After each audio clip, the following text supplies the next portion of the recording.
ശാന്തി. Positivity തീർച്ചയായിട്ടും നെഗറ്റിവിറ്റീനെ അതിജീവിക്കുക തന്നെ ചെയ്യും. ഇന്ന് സന്ത് കബീർദാസിൻ്റെ ഒരു ഉദാഹരണം ഞാൻ നിങ്ങൾക്ക് പറഞ്ഞുതരാൻ പോവുകയാണ്. സന്ത് കബീർദാസ് ഒരിക്കലൊരു ഗ്രാമത്തിൽ ഒരു കുടിൽ വെച്ച് താമസിക്കാൻ തുടങ്ങി. ആ കുടിലിൻ്റെ അടുത്ത് തന്നെ ഒരു വേശ്യയുടെ വലിയൊരു ബംഗ്ലാവ് ഉണ്ടായിരുന്നു. ആ ബംഗ്ലാവിനുള്ളിൽ സദാസമയം പാട്ടും കൂത്തും മദ്യപാനവും ആളുകളിങ്ങനെ മോശമായ വധയും മോശമായ കർമ്മങ്ങൾ ചെയ്യുകയും അവിടുന്ന് പോവുകയും ചെയ്യുന്നുണ്ടായിരുന്നു. സന്ത് കബീർദാസ് പലപ്പോഴും തൻ്റെ ഭജനകളിലും ധ്യാനത്തിലും പ്രാർത്ഥനയിലും ആനന്ദലഹരിയിലും ഒഴുകിയും ഇരിക്കുമായിരുന്നു.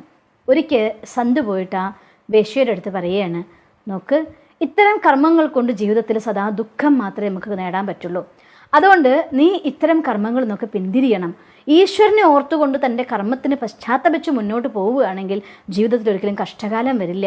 അല്ലെങ്കിൽ അഥവാ മോശകാലം വരുമ്പോൾ പിന്നെ നമ്മളെ രക്ഷിക്കാൻ ആരുമില്ലാത്ത രീതിയിൽ പശ്ചാത്തപിച്ച് പോവും. നീ നിൻ്റെ കർമ്മത്തെ ഉദ്ധരിക്കാൻ ശ്രമിക്കണം എന്ന് പറയുകയാണ്.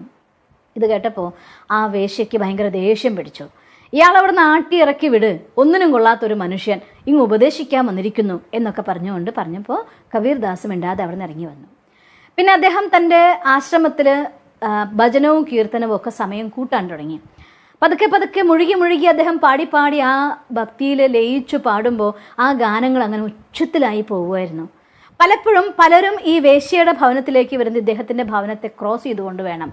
വരുന്ന ആളുകളിൽ പലരും അദ്ദേഹത്തിൻ്റെ ആ മനോഹരമായിരിക്കുന്ന സ്തുതിഗീതങ്ങളുടെ, പ്രാർത്ഥനയുടെ, ഭജനകളുടെ ശബ്ദം കേട്ടപ്പോൾ അറിയാതെ ആകർഷിക്കപ്പെട്ട് അദ്ദേഹത്തിൻ്റെ അടുത്തേക്ക് പോകാൻ തുടങ്ങി. ദിവസം കഴിയും തോറും ഈ വേശ്യയുടെ അടുത്ത് വരുന്നുണ്ടായിരുന്ന പല ആളുകളും അവിടെ വരാതെ നേരെ കബീർദാസിൻ്റെ ആശ്രമത്തിലേക്ക് പോവുകയും അവിടെ പോയിട്ട് അദ്ദേഹത്തിൻ്റെ കൂടെ ഭജനമൊക്കെ എടുത്ത് മനസ്സ് ഭയങ്കര ശാന്തമായി സന്തോഷമായിട്ട് പോകാൻ തുടങ്ങി. ഓരോ ദിവസം കഴിയും തോറും ഈ സ്ത്രീയുടെ അടുത്ത് വരുന്നതായിരിക്കുന്ന ആളുകളുടെ എണ്ണം കുറഞ്ഞുകൊണ്ടിരുന്നു. കബീർദാസിൻ്റെ അടുത്ത് വരുന്ന ആളുകളുടെ എണ്ണം കൂടിക്കൊണ്ടേയിരുന്നു. അവസാനം ഈ വേശ്യയ്ക്ക് ഭയങ്കര ദേഷ്യം പിടിച്ചു.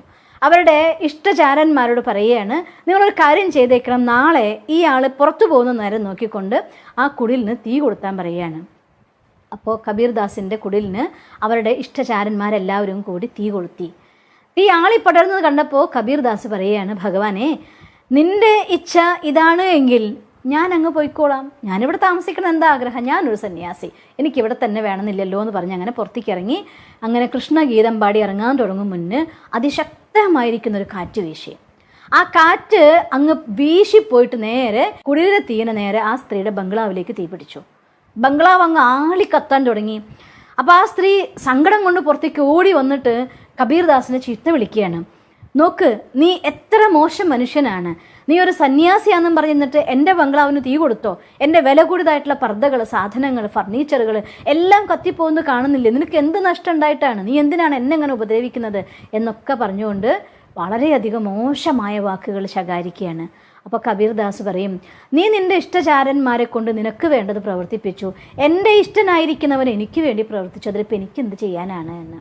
അപ്പോഴാണ് ആ സ്ത്രീയുടെ കണ്ണിന്ന് ഭയത്തിൻ്റെ ചിന്ത ആദ്യം വന്നു. അത് കഴിഞ്ഞപ്പോൾ പശ്ചാത്താപത്തിൻ്റെ കണ്ണീരൊഴുകാൻ തുടങ്ങി. കബീർദാസിൻ്റെ കാല് പിടിച്ചു പറയും, ഇത്രയ്ക്കൊന്നും അങ്ങയെ മനസ്സിലാക്കാൻ എനിക്ക് സാധിച്ചില്ല, അതുകൊണ്ട് ഇനിയുള്ള കാലം അങ്ങയുടെ ശിഷ്യയായിട്ട് ജീവിക്കാൻ എന്നെ അനുവദിക്കണമെന്ന് പറയുകയാണ്.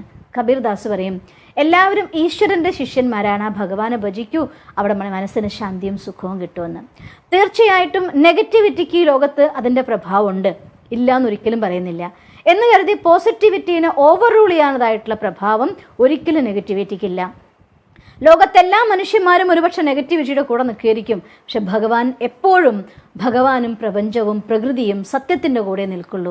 അതുകൊണ്ട് പോസിറ്റിവിറ്റിയുടെ ശക്തി കൊണ്ട് തീർച്ചയായിട്ടും ഈ ലോകത്തെ എല്ലാ നെഗറ്റിവിറ്റി ഇല്ലാതാക്കിക്കൊണ്ട് സത്യത്തിൻ്റെ ശക്തിയിലൂടെ, ധർമ്മത്തിൻ്റെ ശക്തിയിലൂടെ സുഖവും ശാന്തിയും സ്നേഹവും സമൃദ്ധമായിരിക്കുന്ന ഒരു ശ്രേഷ്ഠമായ ലോകം, ജാതി, മതം, വർഗം, വർണ്ണം ഇവിടെ എല്ലാം മതിലുകൾക്കപ്പുറത്തായിക്കൊണ്ട് മനുഷ്യനെ സ്നേഹിക്കുന്ന, ജീവാത്മാവിനെ സ്നേഹിക്കുന്ന സ്നേഹവും സുഖവും നിറഞ്ഞൊരു ലോകം ഇവിടെ വരിക തന്നെ ചെയ്യും. നമുക്കൊന്നു മാത്രമേ ചെയ്യാനുള്ളൂ, നമ്മളെ പരിവർത്തനപ്പെടുത്തുക, ആ പരമമായിരിക്കുന്ന ശക്തിയുടെ ഇഷ്ടത്തോഴനായിക്കൊണ്ട് ജീവിക്കുക.